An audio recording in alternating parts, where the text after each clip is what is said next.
ISSA President Keith Wellington says its decision to deny two Ghanaian Jamaica College athletes from competing at this year's ISSA Boys and Girls Athletics Championships remains final. Jamaica College had appealed ISSA's decision to rule long-distance runners Evans Tete and Dominic Amponsa ineligible for this year's championships set for March 19 to 23. However, this was thrown out by the governing body for local high school sports. This led to Jamaica College writing to the Minister of Sports, Olivia Grange, asking for her intervention in the matter.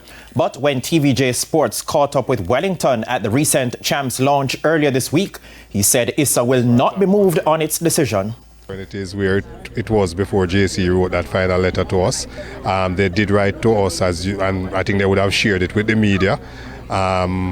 We have responded to them. We responded to them more than a week ago.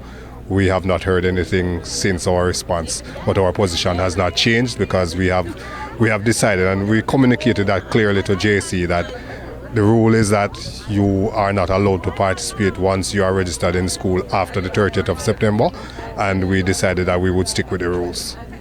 Both athletes arrived in Jamaica on October 4th of last year. And as you heard just now, ISSA's rules state their rule states that to be eligible to compete at any competition within the same school year, a student must be in school by September 30, the latest of that school year.